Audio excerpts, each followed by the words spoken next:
James DiMaggio. Two couples on horseback in Idaho's backcountry providing critical tips after their unusual encounter with Anderson and her suspected abductor. They showed up at the lake, and there was just like a square peg going into a round hole. They didn't fit. He might have been an outdoorsman in California, but he was not an outdoorsman in Idaho, and he didn't fit. Few words spoken, but nothing seemed right. Usually don't run into somebody that's wearing pajamas. What else about them? Pajamas? Well, it looked kind of like pajama bottoms that she was wearing. Even stranger, they were hiking with a cat, a house cat, possibly purchased for Hannah, who loves cats, along their run as a way of trying to soothe her. I said, what are you doing with a cat in here? Them cats are only good for wolf, you know, to chum a wolf in or to bring in a mountain lion or something.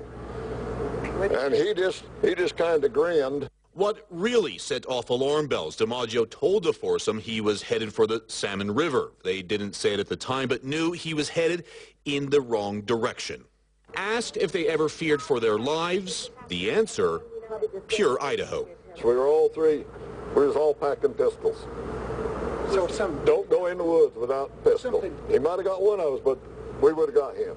In the end, they didn't have to. A government plane surveilled the pair for hours, watching their every move. The FBI's hostage rescue team, delivered to waiting choppers in a U-Haul, were dropped off more than a 2-hour hike from the campsite.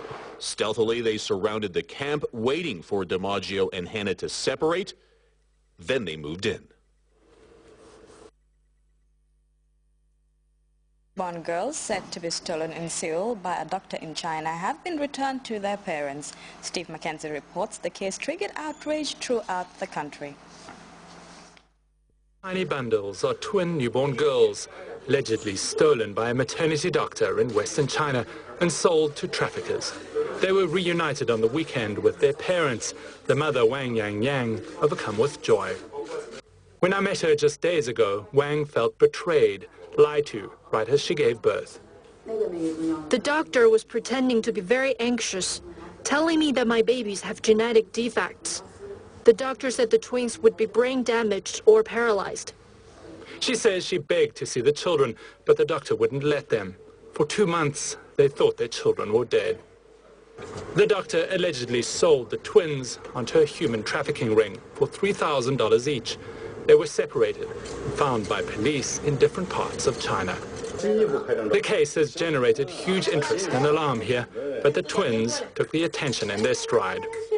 According to state media, at least 55 parents say their children could have been taken by the same doctor. And for those parents, they'll be hoping for emotional reunions of their own. David Mackenzie, CNN Beijing. Now we turn attention to a criminal case that has generated a lot of buzz in the United States and beyond. A 19-year-old from Texas is facing a felony terrorism charge for posting a Facebook comment threatening to shoot up a school. Justin Carter's lawyer has asked the court to dismiss the case at a pre-trial hearing. Pam Brown has more. The Facebook post that turned 19-year-old Justin Carter's life upside down. This kid is just beaming with life. He's just trying to, you know, and they took it all away from him. Carter spent 5 months in jail after writing in part, "I think I'm going to shoot up a kindergarten and watch the blood of the innocent rain down," during a heated thread about an online video game.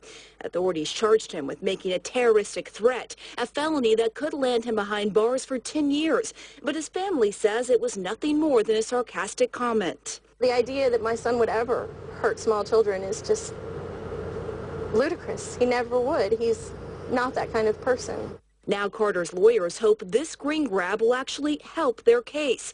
According to court documents, they claim Carter made no real threat because he used the words "I think," and they say his comments were taken out of context. Carter's attorneys want the judge to throw out the case on First Amendment grounds. They need to look at the context of what's put online. Because if they would have, I think they would have seen that it was sarcasm.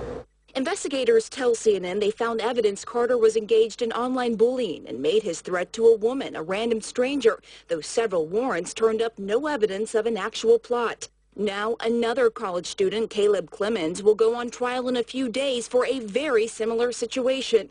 Clemens, a student at Georgia Southern University, has been behind bars for 6 months for a post on Tumblr, writing, "I plan on shooting up Georgia Southern. Pass this around to see the effect it has, to see if I get arrested." Clemens told authorities that the Tumblr post was an experimental literary piece and part of an art project. Now he's fighting for his freedom. We now take a second break. We'll be back with news and sports. Stay tuned.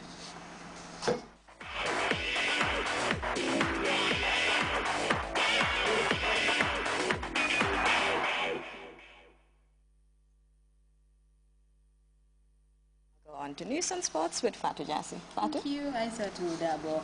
FC Luka, the winners of last year's Brookwood Super Nawetan, have won Sunday's curtain raiser by beating last year's knockout finals AC Milan by 1-0. The keenly contested Super Cup final played ahead of the 2013 Brookwood Super Nawetan saw a brilliant display of talent by both teams. Winners FC Luka take on knockout winners AC Milan in the 2013 Brookwood Super Cup final.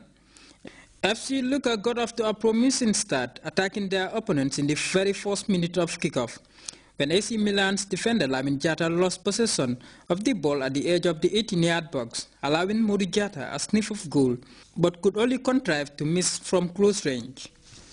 After surviving that early scare, Milan responded with some neat passage of play, with Aliou Diallo delivering a powerful shot on target which FC Luka's goalkeeper Oumar Mane dealt with comfortably.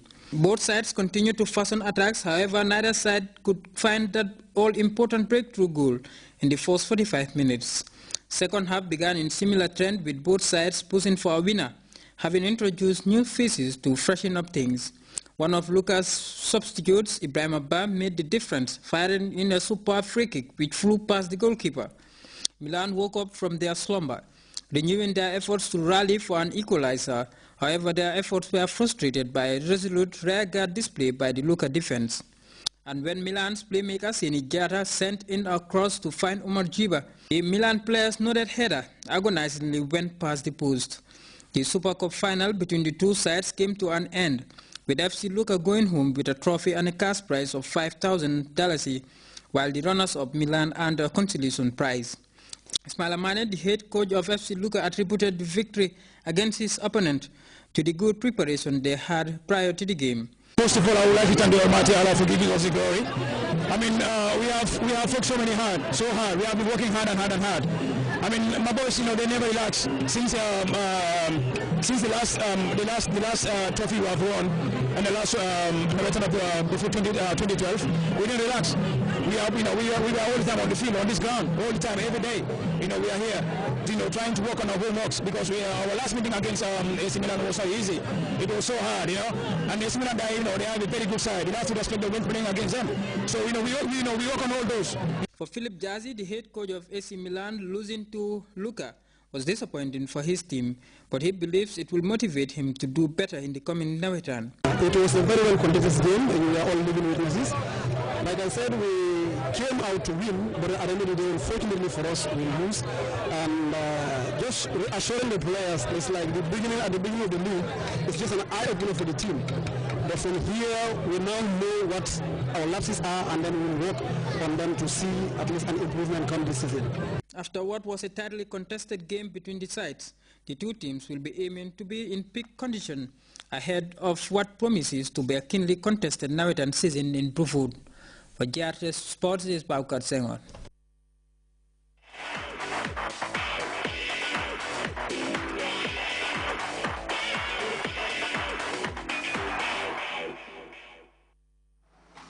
Well, that's all in sports. Back to you, Aissatou Dabo. Thank you, Fatu. And before we go, a reminder of our headlines. Japan's Parliamentary Vice Minister for Foreign Affairs has made a landmark visit to Banjul aimed at deepening and bolstering ties between Tokyo and Banjul. Deputy Permanent Secretaries are receiving training meant to sharpen their communication skills and make them better strategic managers. Young people from across the African continent have converged in Banjul to dissect challenges limiting their progress and diverse means of surmounting them. And U.S. prosecutors have indicted a Texas teenager for an alleged terrorism-related offense after he reportedly posted a Facebook comment threatening to shoot up a school. That's it for the news at 8. Stay tuned to the news at 10. Enjoy our